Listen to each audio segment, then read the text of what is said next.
favor, everybody. Go ahead and silence your cell phones now, because this is one of those speeches I'm very interested to hear. I definitely want to hear about getting here, basically. We're going to hear from Mr. Barnette and Ms. Vanessa West. They're our guests from the Washington Wellness Center, a thriving business that right now is showing us the model where we all want to end up. So please, open your ears to Corey and Vanessa, and let's give them a hand.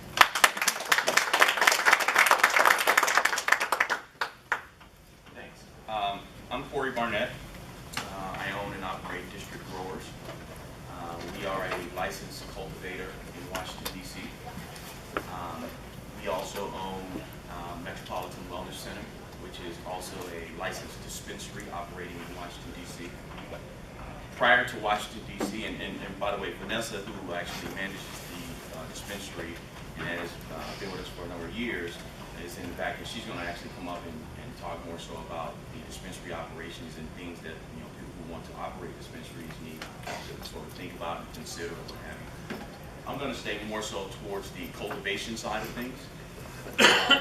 But in the way of my background, in 2008, 2009 sort of time frame, I actually got into the commercial side of the business in California with the ownership of San Diego Medical Collective, which was at that time the 9th oldest collective and one of 30 when I got there. When I took it over, we had about 700 patients total. I don't know if is anyone here from the California market or familiar with the California market? Been to the California market? Jamie is, but she's not in here. Okay, okay. In that market, patients can get access to medical marijuana dispensaries a lot easier than they can almost anywhere else, including Colorado and some of the other places. Still very easy in places like Colorado, but much more difficult than in Washington, D.C. or anywhere on the East Coast than it is out on the West Coast. So, but at the time we took it over, it had about 700 patients. Within a year and a half, we were able to grow it to about 4,500 patients. And about a year after that, we hit the 10,000 patient mark, just with the way that we operated in San Diego. Now, similarly, we went from, at the time that I took it over, we had 30 competitors in San Diego, and at the time we shut it down, we had over 238 competitors. Literally, there were more dispensaries than there were banks in San Diego. Which is why the city chose to change some of its zoning laws, which made it difficult for a lot of the operators to stay open. Vanessa's going to touch on that a little bit, so I'll leave that there. But at our peak, we had 2 of the 10 largest dispensaries in San Diego City and county. It didn't really matter how you splice the data. We were pretty sizable, and we were cultivating depending on where we were in the cycle, we typically cultivated somewhere between 20 and 30% of all of the meds that we had on our shelves. So we're very experienced in both the startup and operation and development and growth of dispensaries. But we ended up coming to Washington, D.C. because of things that I don't think a lot of people normally sort of think about, right? Out in California, it's easy to set up an operation, but you are in a hyper-competitive, more sophisticated market where your average customer, your average patient is far more demanding, is far more knowledgeable than they are in other places. And a lot of people who move into these markets to try and set up and operate aren't as knowledgeable as the people that are actually walking through the door. So with that, we felt like we were good for a lot of reasons that people don't necessarily consider. I'm going to get into some of those as I talk here. But as I go through this presentation, if there are any questions at any point in time, please raise your hand. Let's make sure that we have the opportunity to dialogue, because what you're thinking is probably what someone else is thinking, and let's get them all out as we go. We don't have to wait till what is y'all's 20 to 30%? What would that be as far as weight goes for what you put on shelves? You mean when we were out in San Diego? In San Diego, that would have meant that we were probably putting somewhere in the area of about 22 to 27 pounds of cannabis across 35 different strains at the time. we have cultivated, and we have a bank of over 72 now different genetics that we have either grown or are willing to cultivate again, depending on what the market offers. We're a lot smarter today in terms of what we offer versus what we used to be. We used to be just like, hey, here's an interesting new strain, let's grow it. But now I think over years I've come to realize that there are some upsides and downsides to what products you put on the shelf. And so when we moved to the East Coast, we were dealing with a market that was where cannabis was a lot more taboo. People were not as informed, although they believed they were. They were much more significant purchasers than one might think. We have some data in this presentation that talks about the average East Coast buyer versus the average West Coast buyer. They're two very different patients. They, believe it or not, they treat their illnesses totally different. They approach care totally different. And that requires you as both a cultivator, a product maker, or a dispensary owner to be totally different in the way that you approach them. On the West Coast, it's very easy to talk about the fact that you utilize cannabis as part of your treatment regimen. On the East Coast, that's a very difficult thing to talk about. People are afraid to lose their jobs. People are afraid. They're afraid to work in the industry. They're afraid. I mean, a lot of things. And these walls tear down very quickly once the laws are put in place. But it does take that sort of time. Yep.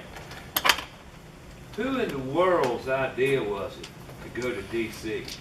How did that all come to fruition?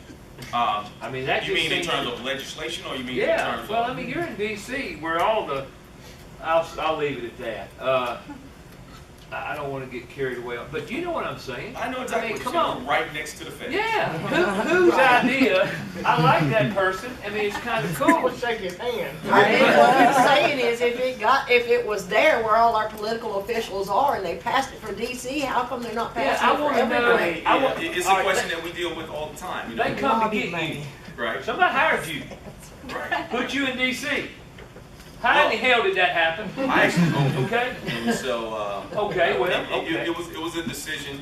Then what did you think? What were you thinking? Well, in '98, Washington D.C., the citizens passed a ballot initiative. That's right. The Barr Amendment, and Vanessa's going to talk at length about this, and I'm sort of. Okay. Well, I don't mean to take her Oh, thunder. no, you're fine. But because of the state of the political market at the time, the way we looked at it was like, I have an opportunity. Well, I'm here in San Diego, right? And I have a home in Washington D.C.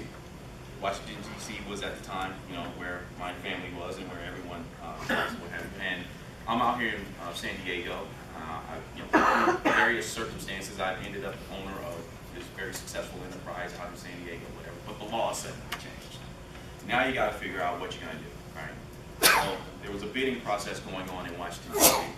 And I had the opportunity to go from having 238 competitors to having 5. Totally different opportunity. Now, granted, maybe 7-8 years behind San Diego in terms of where the market actually was, but more density, believe it or not, a more significant population of people who utilize cannabis as part of their treatment.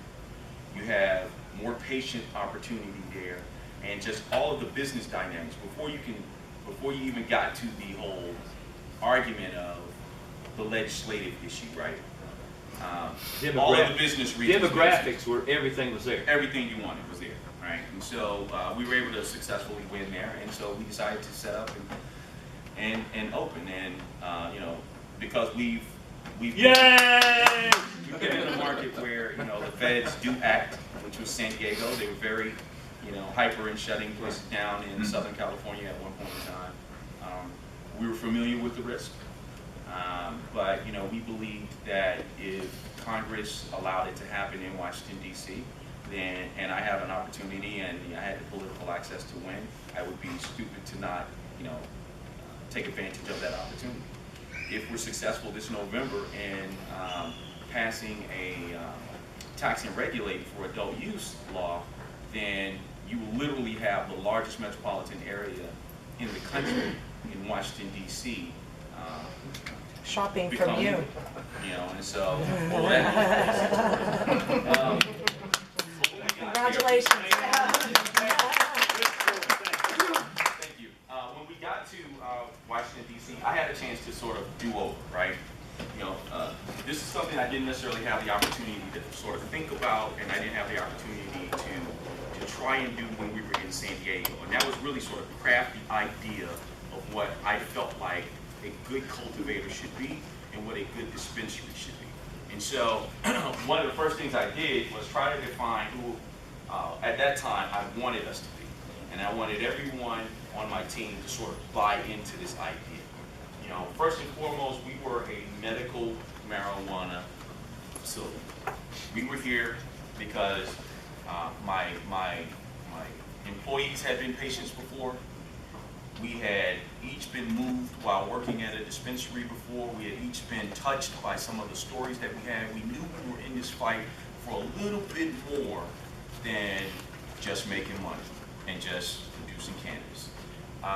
So I wanted to try and put some ideas behind that. And while we are a business and we do have, you know, objectives in terms of profitability and things of that nature, it sort of starts with people sort of trusting who and what you are. Here on the East Coast, you have a much more sensitive patient, And for the people that are first turning to cannabis, the first thing that they're concerned about is safety and whether or not you can be trusted, and then what's going to happen to them and the effects and things of that nature. So we tried to set up 5 sort of ideals, and I won't go through them. You guys can read, you can go through them. But we tried to set up some ideals and some principles that I really wanted us to sort of buy into.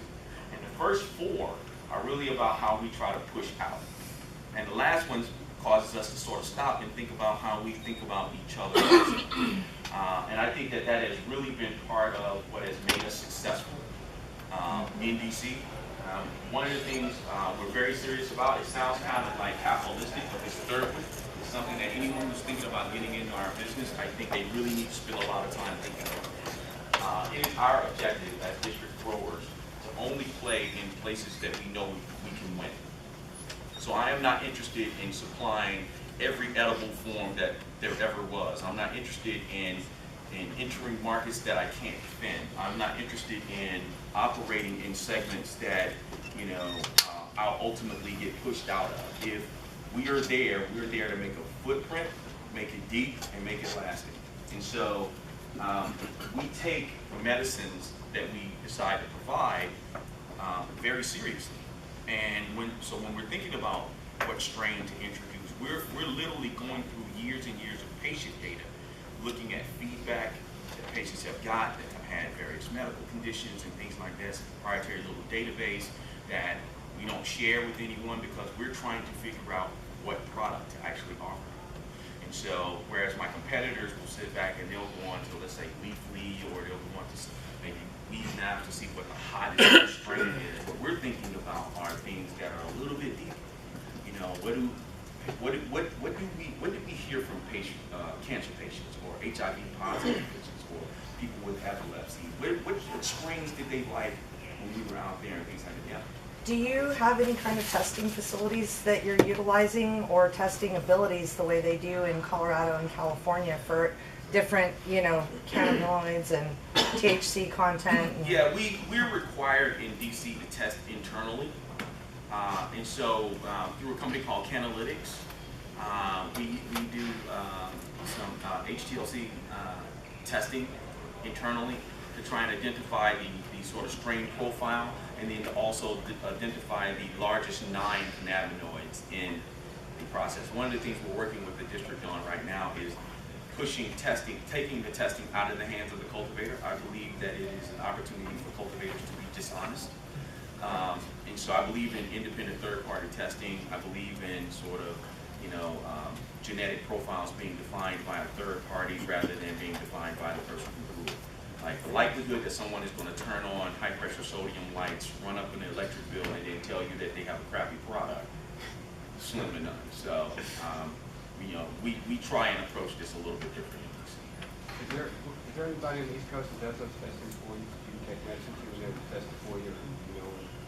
There are some very good companies, actually, a couple out of Massachusetts that are actually being very active in their market up there, but we don't have any directly in the district that do independent third-party testing, and we're not allowed to use them anyway because it would be considered a diversion issue. And you know, while I'm willing to set up legally next to the feds, I don't want to break any unnecessary. Poke 'em with a stick. You got a line to toe, and you got to stay in the boundaries. Right, pretty much. So what's the framework in terms of who qualifies as a patient? What kind of conditions can people use? When the program first started, we had 5 medical conditions that applied. We had cancer, HIV, AIDS, serious spastic disorder, and glaucoma. Last month, largely through the efforts of people like Vanessa and myself, we were able to get the city council to get the government out of the examination room and to come back and say, you know what, we license doctors, we regulate doctors, we monitor doctors. Doctors should be able to prescribe and diagnose or recommend whatever is happening in your market as they see fit. And so the city council, as of last month, removed all restrictions. So, and I'm going to show you a slide here in just a second that shows you what has happened to our market as a result of even the mentioning of getting doctors sort of kind of out of the place. I'm going to ask the price of the highest quality product like On the shelf at retail or wholesale? retail. Resale is probably about close to like $25 a gram. The lowest price you're probably going to see in the marketplace is about $15 a gram. What about the ounce? So by the ounce? They do sell by the ounce, but it's priced up there. There's no volume discounting up to the ounce unless because we have certain restrictions and things we have to do for certain types of patients in the way of discounts in our marketplace, and so it makes it harder for us to just across the board. Hey, if you buy a quarter or if you buy an eighth, we'll take 10%. It's harder to do kind of our regulatory. Yep. Do you find that your most popular products are the lower costing ones, or is it the higher end? Yeah, let me be clear, because I get this all the time, right? I do not believe that price is top 3 even in what causes someone to choose one strain versus the next after they have tried it. Okay? Now, when they first walk in the very first time and they sort of see the difference between the price on the shelf in the dispensary versus what they're getting from, you know, wherever they're getting their cannabis today, there is a little bit of sticker shock, or what have you. However, after a person has come in and you know, experienced the difference between what ends up on the shelf on the East Coast, or what ends up in the black market on the East Coast versus what ends up in the shelf of a dispensary, and quality difference, the taste difference, the aesthetic difference, the intensity of the impact, the lasting effect of the impact, and everything that we try and grow to and produce to, it's an eye-opening experience. And so customers tend to go through this sort of wave approach before they finally level out. They'll come in and it's like it's like taking a kid into Toys R Us for the very first time, right? It's like, oh my God, it's like, Megan, this is great. Kid in a candy store. And they really get into their treatment, right? And they get informed about cannabis, and they actually start to rise in their purchasing. And then maybe a month or 2 later, they're like, whoa, I just spent a lot of money.